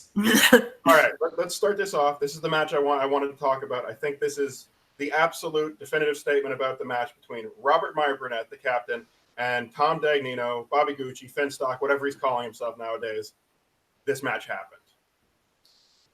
Yeah. Okay. That's it. Okay. I think entertainment value, this could be one of the best matches of the year. Because rather than the anticipation of, say, like a Star Wars match where you're wondering who gets it wrong, you have this idea, like you have no idea who's going to get the next question right. I think that made this a lot of fun, on top of Dagnino never shutting up, and Burnett, who was firing jabs a lot better than I expected him to. I actually really enjoyed this match. I have to ask, I haven't seen this match yet. Do you guys think I could be the winner of that match? Anybody could be the winner, Yeah. David. I don't want to spoil it for you, but the reason I said this match happened was the final score. I barely need more than these two hands to count both competitors total. A final score was 7-5, with Burnett getting a TKO, which I joked about in the live chat. Oh, these are great first rounds. Wait, the match is over? It's the same character work we've come to expect from Dagnino. Burnett stepped up and did well. I thought hey, I'm going to make him spin for me, now I'm going to make you spin for me was interesting. But in the end, as much as I harped on character earlier and said points aren't going to be everything, points have to be part of it. And this match had none of them. They missed over and over and over again. This match happened. Is it worth watching? Of course. It's a Schmoedown match. And it has Bobby Gucci and Robert Meyer Burnett. You're going to be entertained. Is there anything else worth saying about it? I think flat out, no. No, I think this match is like the exact opposite of Oyama versus Chance, where you didn't have any characterization to root for, but it was a great match. This match was whole entertainment, and it was a fine match. Like the trivia knowledge, this is a match that you don't watch for trivia knowledge. You just watch it for fun, because it's two people just going at it. So I think it's a great entertainment match, not a good sports match. I do have to ask James something, because before this match, there was a cutscene. So there was a cutscene involving Ben Bateman. And remind me, did anything worthwhile happen in that cutscene? Because to me, it was just a trader talking to some homeless dude. You know what? I think that cutscene could lead to the alternate ending that Chris wrote. What would have happened in the Houston event if Guy won? Like Mark Riley and Ben Bateman would get separated from the Horsemen. I think that cutscene is a very interesting one, character in the character point of view. Christian, but you also have to look at it. Sorry, go ahead. No, I was going to say, Christian has said before that he likes to plan for every eventuality, and one time he didn't do it, and that was Andrew Guy versus Dan Murrell. He didn't know what he would do if Andrew Guy won. I think this cutscene really boils down to they're setting things up so they can knock them down later if they need to. If the Horseman doesn't work out, you have Ben Bateman and Tom Dagnino kind of teasing that maybe they're in it for their own means. They're still trying with the Horseman, but really it's all about them. It's all about them moving forward. And then if they want to break them up later, this will be the first little pebble in that thing that's dropped onto it. The first straw towards breaking the camel's back. If they start winning, Horsemen do well, then this is just, a character moment for them to be a little unsure of if it's going to work out. And that'll fade away as time goes on. There is one note to that, though. So just my little insight of being a Team Action patron. Ben has revealed that there have been zero talks to break up the Horsemen. Yeah. That's like in talking with Harloff about even the future of story, never has it been said that the Horsemen are on a path to break up. No, that's going to be months down the road. But you have to look at this. The Horsemen has two tag teams. Like the Horsemen is made up of two teams, Who's the Boss and Founding Fathers. And I think both of them are in almost top league, like just under Shire Wolves and Odd Couple. So if they have to play a match, the only alternative is them getting separated, right? Or they do It's that not going to be like JT and Snyder. Or Sorry? they do the horseman respect thing. We've seen it before when Riley or Roca or Merle have gone against each other, or even had hints of going against each other in the past. And Riley did the same thing with Clark Wolf when he was part of the Wolves of Steel. You get a match against your teammate, you don't have to break up. You just play, oh, we love each other. We're going to be happy no matter who wins. And I'm not saying that in a bad way. That's a fine way to go with the characters. Yeah. They don't need to break them up just for that. And I don't think the Horsemen are going to break up anytime soon. I think that is 3 months or 6 months or 9 months or 12 months down the line. And that's entirely dependent on people losing matches in reality to push the storyline in that direction. If they start winning, if they keep dominating, they get the Horsemen right out there, no chance. I would not take anybody at their word if they said they're going to break up. I'd say no. They're doing well. They're going to keep them together. These are strong personalities. It's a strong faction. No need. Well, and on top of that, like we just saw with the cutscene after Houston, it was like Dan and Roca wanted to get a match because they wanted to be good friends. Like, hey, yo, Merle, you want to fight? And that's my terrible Sylvester Stallone impersonation. But like, they are friends, and they won't get into an argument. As much as like Ben and Roca are still butting heads a bit behind the scenes, they have a respect for each other now. I just don't like the Horsemen in a faction way. Like, Asterisk. I don't like the Horsemen. That's a great statement, David. Thank you. Thank you. Because like Roca is starting to tire me up a little. Boo. Yeah, I'm going to agree with David there. I haven't liked Roca for like a year and a half, man. I've been tired of him for so long. Every match he gets, I'm just like, this is a retirement match. If he loses, he's done. And I keep missing it. I don't really hate him because I think he's entertaining, but I don't know. It seems like they want to keep pushing him as a top tier player in singles when he's not. At this point, he's not a top tier player anymore. Yeah. It's, you know what though, you have to look at the marketing too from someone like Christian. A lot of people, myself included, fell in love with this league watching Merle and Roca. My favorite Schmoedown moment for the longest time was Roca's little squeal yes when he won the title. That was in my heart. I was like, I feel that, man. And Christian's got to be thinking, you can build new talent, and he's working on that, but you can't just get rid of someone who's at least a decent competitor, who's willing to play, and who's been the face of the league for the longest time. Not to mention, if you need a promo cut like that, Roca is one of the better ones in the whole league. I don't think that they think that Roca is up on the top necessarily anymore, but they give him matches, sometimes tough matches. He wins often enough that he can justify getting put into those big matches, and he's always available. He fights hard. People know Roca. People love Roca. It would be like firing Hulk Hogan from the World Wrestling Federation. They held on to him for too long, too, for the same kind of reasons. And I am also tired of Hulk fucking Hogan. No, everybody is. Okay, I'm gonna put money I'm gonna put money down right now. I think Roca retires at next year's Spectacular. After the Horsemen break up, after Founding Fathers continue to fail to get titles, after Roca continues to fail to get titles, he says he's made his impact in the league and he leaves. I really, really, really hope Founding Fathers don't get the title, because they could get an instant title shot and catch the champions on a bad day. And they're capable enough. I mean, whatever you want to say about Roca not competing on that top level anymore, with Merle at his side, that's a dangerous combo for anybody. They could win against any team on the right day. Yeah, that's what you also know that Roca is driven by titles. The second he wins one, he stays in the league another 5 years. Roca performs like 30% better going for a title than in any other kind of match. Defending a title, not so much. Singles match, building up his record, not so much. Going after a title, Roca plays like a man possessed. That's a good way to put it. No. I'm trying to think of like I know he made a big run last year for the singles title. He made 1 or 2 beforehand, I don't remember. And he's one of the, I think he's like 500-ish. I think he's like 10-8. I mean, if I'm He's a correct. little above. He'd be somewhere in like the high 50s, low 60s, probably. Okay, yeah. Like, God. I love how we didn't even care about Burnett and Dagnino. It happened. It's fine. Yeah.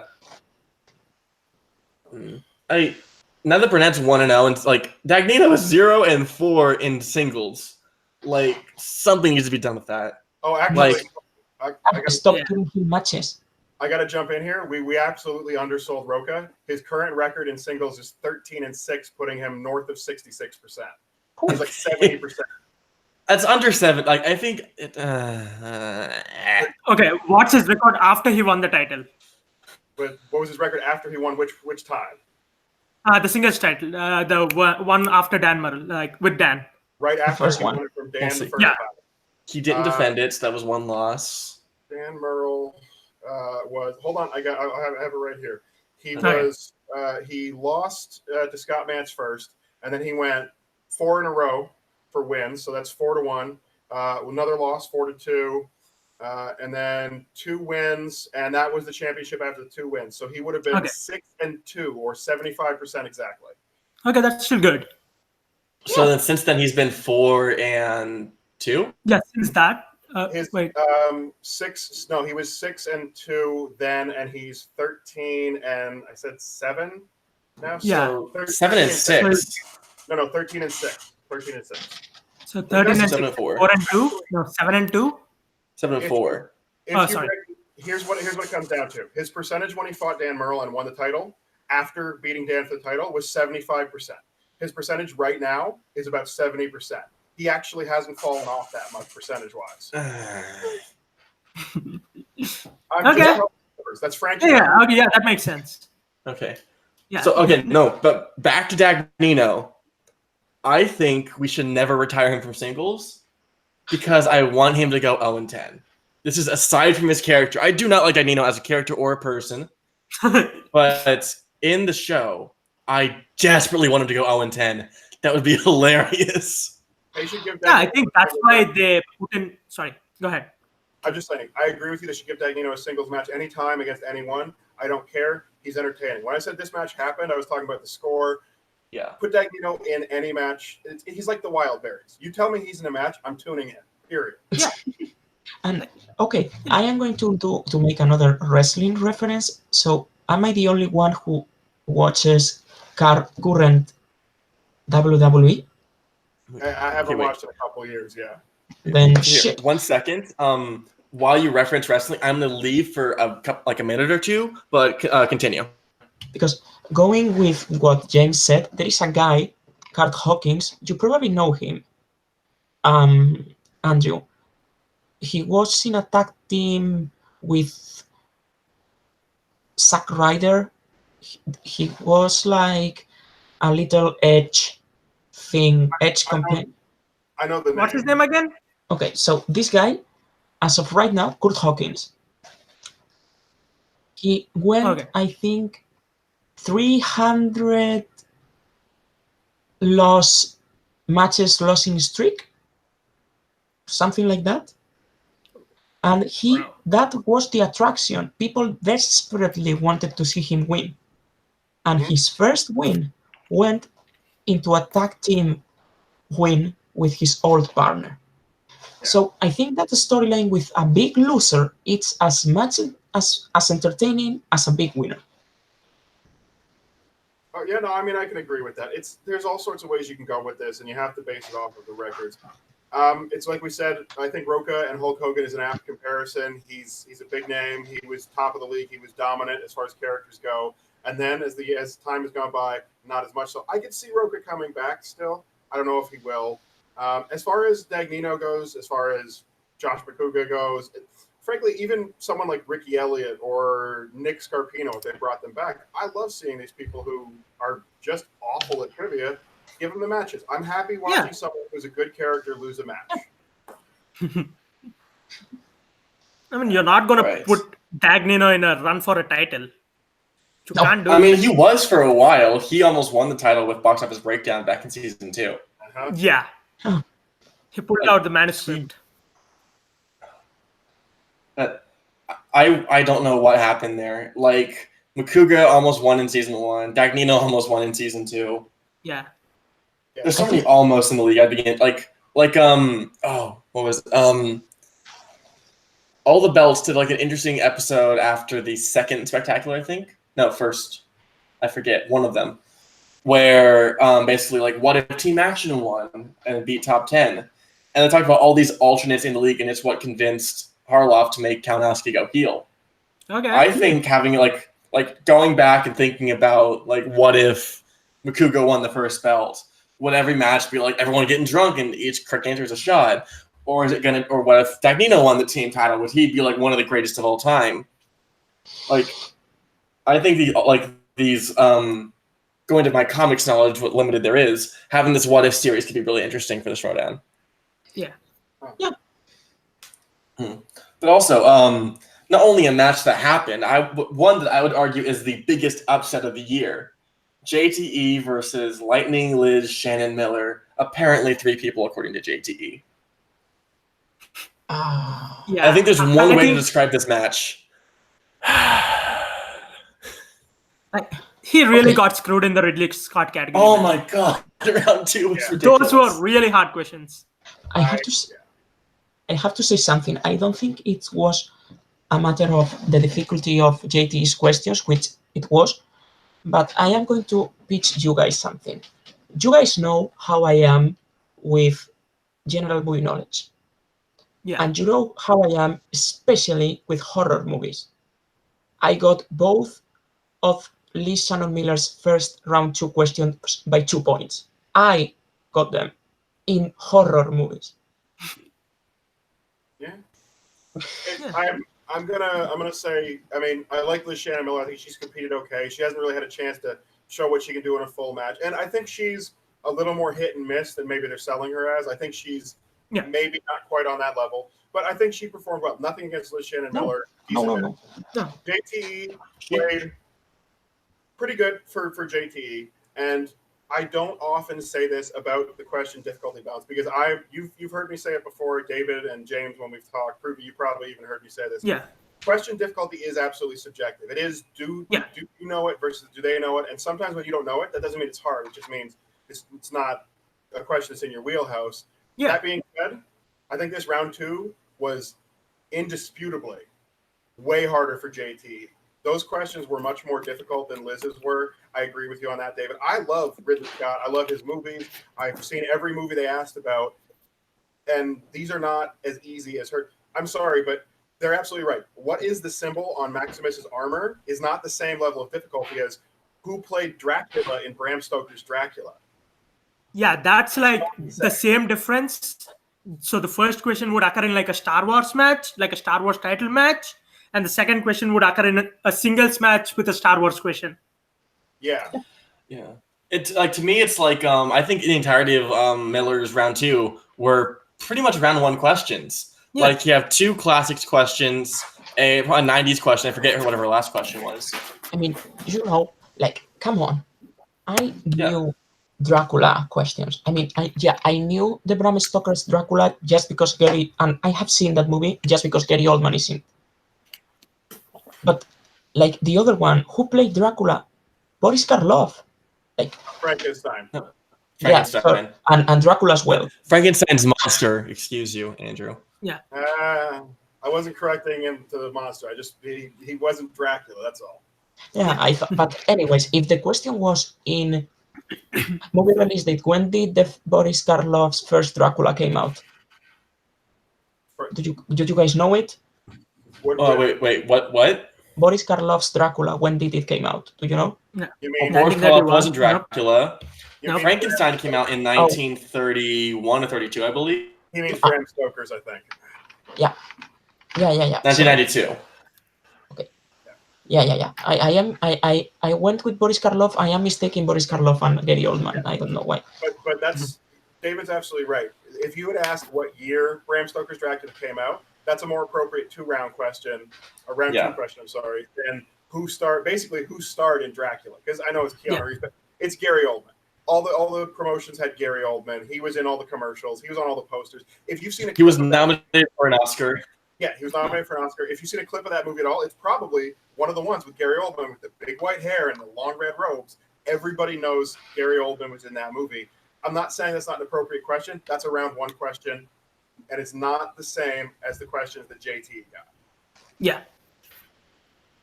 So ultimately, yeah, I think JTE performed really well in round 3. The 5-point question was really, I'd say it's a good 5-point question. I saw it, if you guys were in the live chat, people were saying, oh, it has to be an adaptation because they said best adapted score or something along those lines. I think that's like a really interesting tidbit of like breaking down the questions, trying to find an answer from there, going by the release date, adapted, and then whatever John Williams was doing.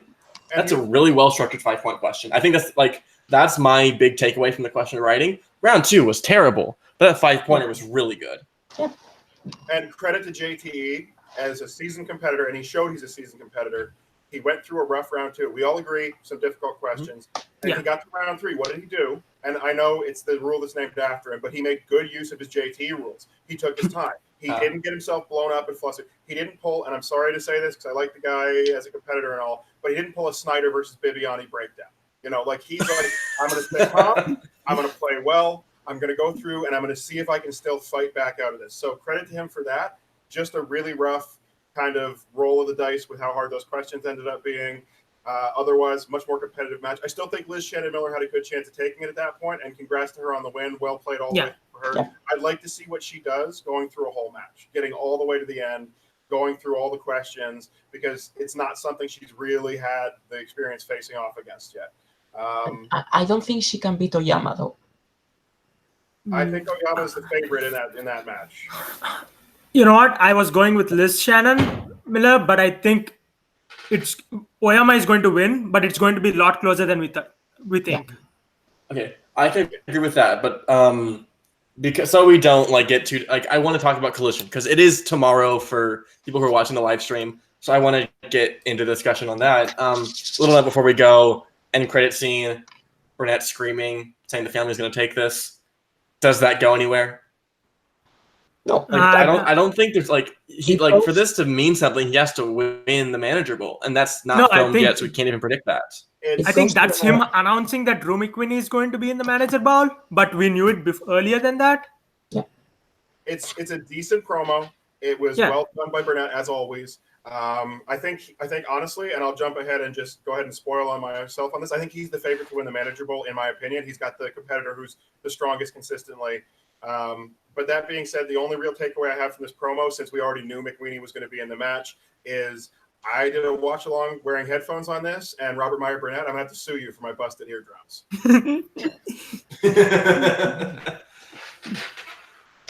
All right, so I have here. I have to say I have Janine. Yeah, David, final thoughts. I have Janine in the manager bowl for me. Just that. Okay, so here. From now, we're going to move into Collision Talk. The first match is the Manager Bowl. I'm going to give my thoughts really quick, then I'm going to eat with my camera off, so I don't discuss you guys. I actually agree with David. I think Janine is the pick to win this because she gets better every single match she plays. She took Chance Ellison to, I think, the final question, and Chance took Irwin to the final question. So big, 6 degrees of Kevin Bacon connection there. And she's only gotten better. Roke is on a downward spiral. He got TKO'd in his last match. Yeah. As much as I love the family, McWeeny does not play well on his own. Zipper's done. I'm sorry, but maybe I'm biased. I don't think Zipper has a chance in this. Maybe he gets top 3 if Roka plays terribly, but that's about it. And keep forgetting that there's always 5 people. Stacey Howard. Stacey Howard is done. Again, I love Stacey Howard. I was her big champion, or I was championing her, but not with this talent. She got KO'd by Janine, if I'm not mistaken. This is round 2. This ain't gonna happen. But yeah, Janine's my pick to win. You guys discuss while I eat my a steak. Yeah, I have a take on this. I think Stacey Howard is going to win because she has this weird. Yeah. Oh, listen to me. Because she had this weird thing of putting her complete talent at the most absurd moments. Like you can never see when, because all her matches are like extremities. She either wins or she like gets crushed. She either pulls a I Mark think- Ellis or Rachel Cushing. Yeah, I think it's going to be Stacey Howard, even though they are better players in the game. Okay. I think it's going to be Stacey's day tomorrow. Yeah, that's my take. All right, let's go ahead then. I'll break down mine here.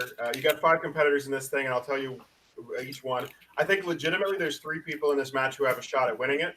I won't discount Janine, but I don't think she is quite on the same level. Yes, she's improving. Yes, she works hard. I don't think she's there with Roka. As we discussed, he's fallen off, but not percentage-wise as much as we said before.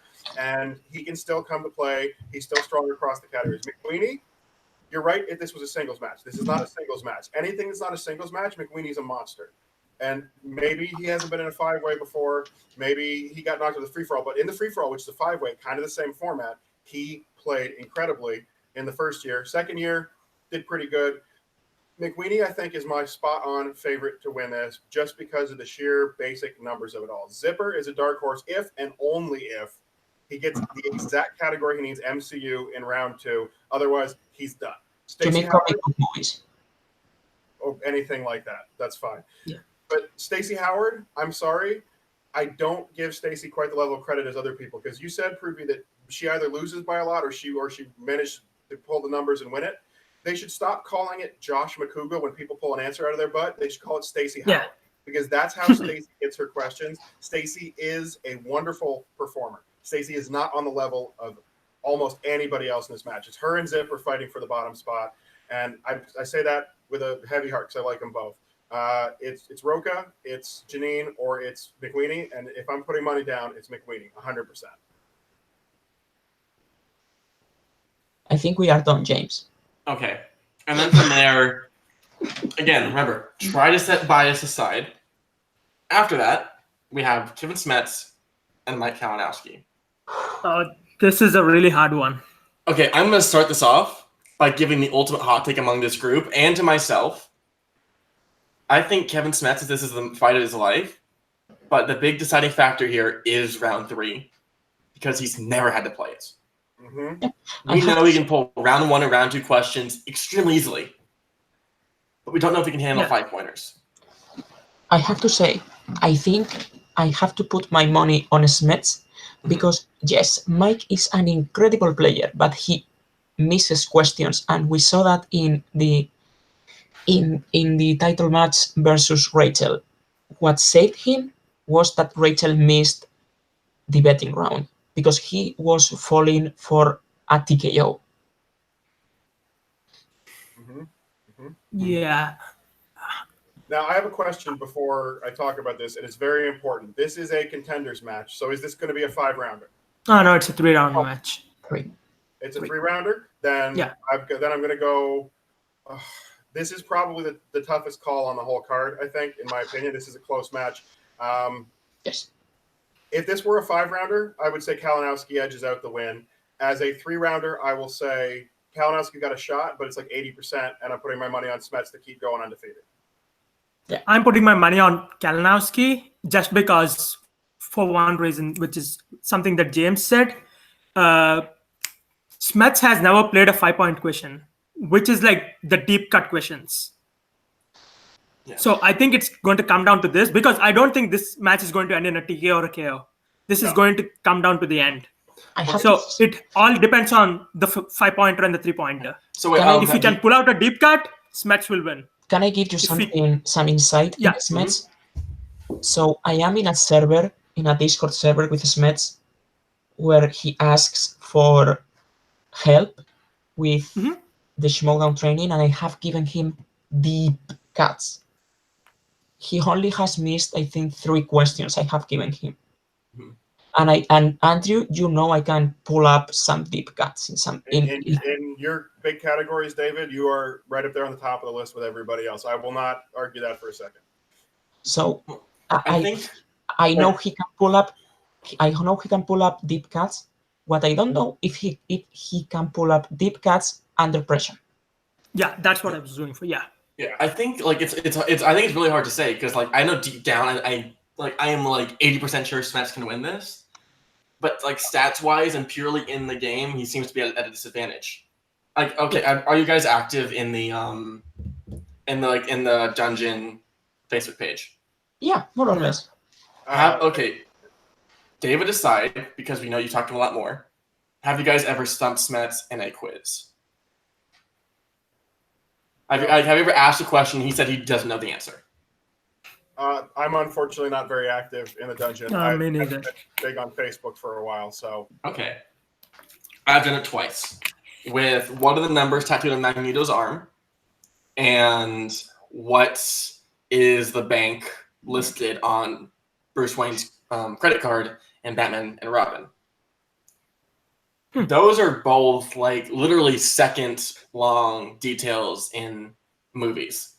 Yeah, those are going to be the 5-point questions in a Geekdom match. So it all comes down to that. If we can pull a 5-pointer under pressure, which Mike has experience with. So that's, I think, yeah. That Eowyn quote, I was super surprised he knew that. I get it. It's tough. I knew that, by the way. I knew both 5-pointers in that match. The Eowyn and 394, the page. That's right. We know you. We know you're a nerd, David. God. I am so proud. I think the 394 is a bonus question, not a 5-pointer. Yeah, it was the bonus question for Rachel Cushing in round 1. Yeah. Oh. Okay. Yeah. So. We're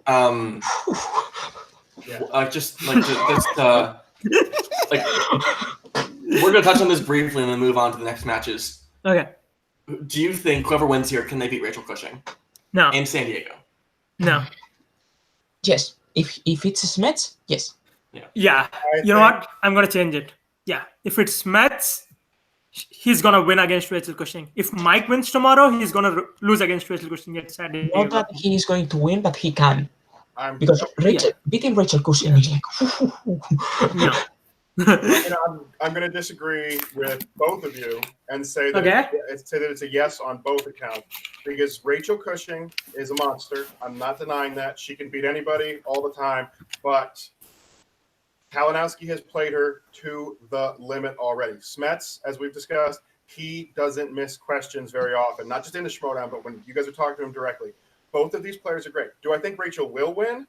Yes, but you're talking about people who are separating themselves not by 5 points or 4 points. You're talking about people whose matches end with 2 or 3 point separations. And on a good day, that anybody can take those extra couple of points. On a bad day, anybody can lose those extra couple of points. I think either one of these people, maybe they're the only ones in the league right now who have a chance, but they're the ones who have a chance at beating her. I would say, yes, they can both beat Rachel Cushing.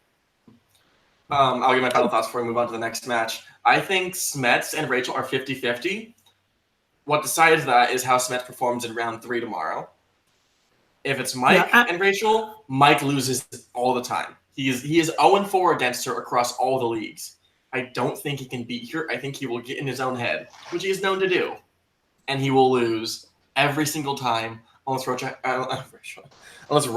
has a terrible day, which I don't think she will. And Rachel also has experience playing in a live event. Or a Catwoman question. Mm-hmm. So, next match. Number 1 contenders match. Paulo Yama and Liz Lightning Shannon. Oyama will win, but it'll be a lot closer than we expect. Yeah. I think we already discussed that after. So it's Oyama is going to win the match for the right to lose to Dan Merle. Yeah. That's a good way to say it. Like, who's going to win to lose in like a month or so? Yeah, it's Oyama. Probably Oyama, yeah. Oyama. Then, apparently this is the biggest match of the day. I disagree, but whatever. It is the Odd Couple versus the Shire Wolves. Shit. I can throw my hot take out there right now. I think the Shire, I think this is the time where the Shire Wolves will win and they'll hold the belt for another year. I think Shire Wolves will win too. Yeah. They've tasted defeat really and they hate it. They hate defeat. This is the fact that they lost is what's going to keep them the belt for the next year. that knowledge of how it feels to lose is awful. So they've been studying their ass off for the past month, I think. Maybe month and a half. I think it's going to be 50-50, but I hope this. I love both of them. I love Clark and I love Rachel, but storyline-wise, I hope they lose. And I'm going to tell you why, because I think that Evil Geniuses can pull up a number one contendership, and I want to see JTE versus Jeff Snyder going against each other for the team titles. I think that this is the most exciting match on the card for a lot of reasons. Number one, my favorite competitor in the Schmoedown, I've gone on record as saying it before, is Mark Andreyko. I love watching the man play. I think he's one of the best players. I think he's the most underrated player, even being as high tier as he is. I enjoy Jeff Snyder, and I think he's probably one of the most solid players we've seen on the top level, except for one or two very small meltdowns. And he knows those two together know the strategy of the game better than almost anybody. Clark and Rachel, love them as a team. They are dominant. They are hungry. Like you said, they've tasted defeat. They don't want to do it again. This, I think, is going to be a closer match than anybody says. And the biggest reason why I'm excited about this match, the number one reason why I want to see this match more than any other match, is because we had Shire Wolves versus Odd Couple, and neither team played to their potential. If we see them play to their potential, this could be match of the year contender. I don't think anyone would argue that. I think this is an incredibly, incredibly difficult match to call. I would say that I would give the edge to the Shire Wolves, but I could see it going either way. And I will say one more thing, because David, you mentioned it, and I have to say this. I think you're nuts about the Evil Geniuses. You got two good players who are both incredibly inconsistent. They both have to be on, and they have to be on the same day to win their matches. JTE can lose points. Lon Harris can lose points. And if they're not both playing A-plus games, they can win their way to a title shot, maybe. They can't win. They probably can't win it. And I don't even think they can get to the title shot, because they're going to get to like a number one contenders. One of them's going to play bad, and they'll lose to a good team. Yeah, but I have to agree with you there. I think that's the same concept that the Patriots. All right, so here. So, little note. If the Shire Wolves lose, do you see that being a story point? I have been on record for a while saying that if they lose, they'll split. Now that we actually have context of their loss, I don't think it's going to happen. I hope so. It could send them down the path.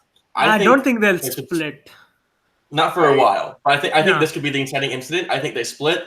Clark goes heel and joins the family. Rachel goes face and becomes the fifth horseman. But that won't be for a while. Do you guys think what happens in that team's match will decide anything story-wise? Yes, but I don't see it going anywhere you said. The only thing I could see is Clark going heel with MF5. I will say possibly, but I don't agree with your reasoning for why. And here's what I think about this. Clark going heel, not going to happen. She's busy in her regular career, and she's never been the most consistently available competitor, and she does not play character on the same level as some people. She's willing to get into it, but I don't see her going to a full-blown storyline. Rachel, not going to flip anytime soon. I think if they lose this match, they could break up. But if they do, here's the real reason why it's going to happen. Because Rachel doesn't want to be competing in every match at every event. She said that already, that they already stepped back from doing that. Clark is busy with her regular Hollywood job, like doing interviews, doing writing, all this other stuff. If they lose this match, they might break up. But if they do, it'll be for kayfabe reasons, not for any storyline reasons. And if they're breaking up for that reason, I don't think they'll get pushed into heavy storylines anytime soon. Rachel will stay where she is in Inner Geekdom, and Clark will become someone who shows up once in a while. Yeah, I think. Yeah, I could see that. All right, here. Before, I do want to talk about one more thing. Before we do that, we have the illustrious Brandon Hanna in the live chat. I didn't forget to check it. Hey, Brandon, that's your brother.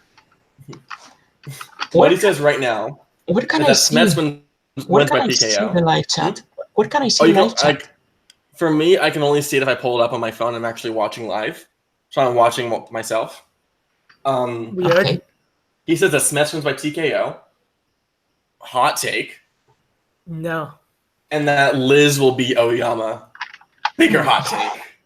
Ooh, those are two bold predictions. Yes, and I am glad to say that Hannah is wrong, but I can't be too mean to him because he did just put up the game of his life probably in our Yeah. Yeah. I can see the second thing happening, Liz beating Oyama, but I don't think Smets is going to be a TKO. I don't think there's any chance of a TKO on that match. I see it now. I see the chat. Hey, Brandon. All right, so last point of collision. I think every year there's a big push. First collision, Horsemen broke up. Second collision, Anarchy announced. What happens now? Something with Sam Levine. Or I think it's going to be something with Sam Levine and Murrell's title shot or something. I don't know. It's hard. I think Emma. I think Dan is going to go for the team titles tomorrow. I think he's going to use his free for all thing. No, that won't happen. I think he's going to do that. I can literally tell you right now it will not happen because they've already recorded Corruption versus Founding Fathers. They had the on the Instagram. That will not happen.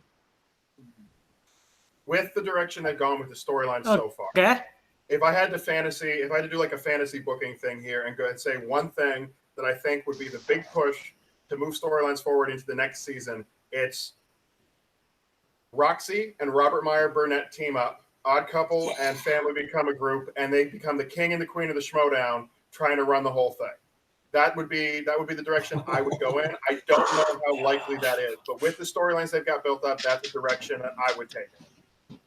I would love that. Oh my god! And actually, that could give Roxy the chance to actually manage the whole faction, and Burnett to step back and start studying for inner geekdom, which he should do again. I just don't want to continue seeing Roxy and this twinner character. Either I think pull the trigger. Yes, they have to pull the trigger. I am tired of this middle ground. I think the only reason she is a tweener is because Andreyko refuses to go heel. I think he's pulling it back. I agree with you. Yeah. Much as I love the guy, he just doesn't want to be a heel. Yeah, but Andreyko doesn't fit in the family. I mean, this would be a storyline that can pull the trigger on if the Odd Couple loses the titles. So here's my major hot take. First things first, I think they announced a 16 seed tournament for teams. For Intergeekdom last year, there are a lot of competent teams. Some who haven't even played yet, like the Time Machine, Zipper Onoyama, and Video Drew gets a teammate. I swear to God, she will team up with Dollface come September. Putting my money down because it's involving a fan, but it should happen. And the second thing, I think Dan Murrell comes out, has his free-for-all belt, gives it to Mara Kanopik, making her the fifth horseman, and they make a triple threat San Diego Intergeekdom title match. I don't think there's I'd really be into that, but I don't think Mara is open to coming to Intergeekdom. I would love to see Mara come back and help shore up that Intergeekdom division. Like I said, I want more talent in Intergeekdom, especially at the top level. But I just, from everything I've seen on the pages, in social media, and all those discussions, I just don't think there's any way Kanopik comes back. I think that title shot is going to end up getting cashed in for Founding Fathers for tag teams, whether we like it or not. God. I just think that again, fantasy. Imagine a triple threat live event in San Diego.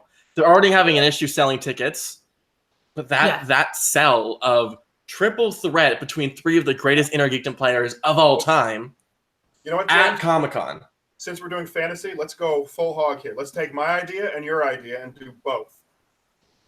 Okay. I can only say that I think that for Collision they are going to do something with the Sam Levine MF5 commissionership thing they have been doing, which I don't. I mean, really that's already know. going to happen, right? Because of the manager bowl.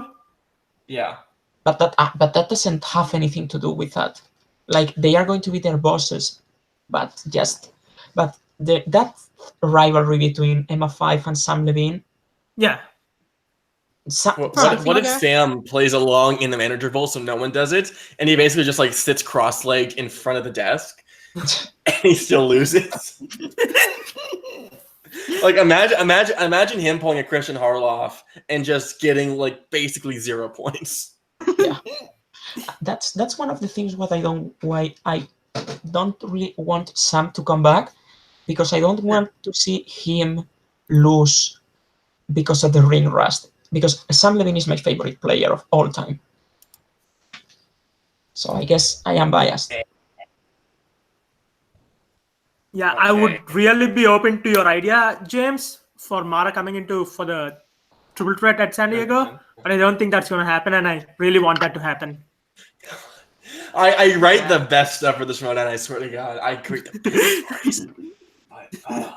But, I think something's going to happen at Collision with one of the free-for-all belts. Either Bibiani splits and becomes teammates with Brendan Meyer, or Dan. I think Dan just competing in Intergeekdom could be a lot of fun. If they're going to do either of the free-for-all titles at Collision, it's not going to be Bibiani. Bibiani has not been a part of a building storyline as far as the Collision goes.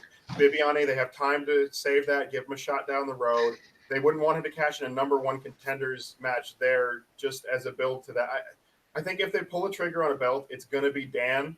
And it's either going to be it's just going to be, if it's anything, it's Dan, and I think it's Founding Fathers. I don't think there's anything else it can be. But we know that's not going to happen. So Well, I think we can another thing I think is going to happen is they're going to announce the undercard for San Diego. I think that could be Dan versus whoever wins between Miller and Oyama.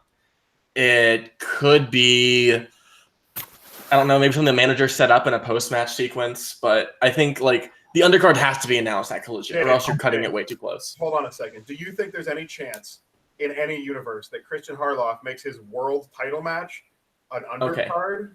When I say undercard, I only say that because it's on the poster, undercard TBA. I think they create another doubleheader. If they then switch it, say it's a double header, that's one thing. But right now, they've built that as the main event. The Intergeekdom as the main event for so long. I think they're gonna bring the Wildberries for the undercard. It is the freaking Comic-Con. Their undercard, I think, will be something Star Wars or Intergeekdom related somehow.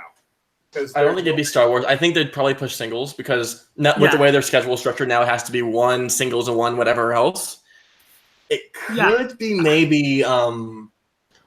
Actually, what if the actual undercard is Whitney Seibold versus Brendan Meyer, like y'all said earlier?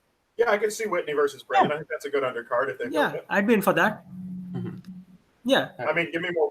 I think that is the thing that could go down tomorrow. Like things around those storylines coming to a point where they can finally be actionable. Mm-hmm. Either way, very much looking forward to Collision. I think the card's pretty damn solid. Yes. Okay, so we do have to wrap up pretty soon. Before then, what is your not even just prediction, your wildest fantasy for what happens at Collision? Do you want the biased one or the realistic Whatever you want. Just Stacey Howard is going to win the manager ball. That's your wildest fantasy? That's so boring. I want corruption to take care of the... Dan Murrell is going to use his free-for-all to challenge Sam Levine to a greatest of all time singles match, and Sam is going to win. Oh, no.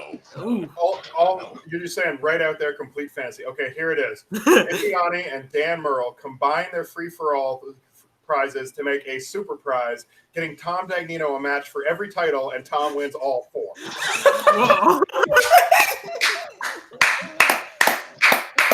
And your winner! Okay. I said mine was Bibiani getting, not Bibiani, Mara getting her title shot. I think that's wild fantasy. But if you want to go really out there, I think the Intergeekdom tournament should be scrapped this season for a faction tournament where it's factions playing off to get to the big, who is the best faction in the league. And that faction should get, that faction should get 2 title shots if they win. And those factions would get like a point series against each other, and they'd earn points throughout until the big 2 face off in maybe like a big 4-on-4 or something. Well, okay, so because right now we have basically 6 factions. That's too many. Well, Roxy joins the family. Yep. And then you have the 5, and then at another big event, which could be the Orlando live event if they can get a bunch of people, or maybe just the Arizona one because it's less plane tickets. You could then push for the 5-way, every round the lowest scoring competitor leaves. So you'd probably have about 30 players. 25 players. The winner of that gets their faction 2 title shots. Yeah, no, I think Faction Wars would be an interesting direction to go in. Mm-hmm. And fantasy booking, I mean, this is super fun for me as a fan to imagine all the things that could happen. Remember, folks, if you're a patron on the movie Trivia Schmoedown and you'd like to do some fantasy booking, you can check out the Movie Trivia Face-Off. Looking for more competitors all the time. We got some great people in there. Great matches coming your way.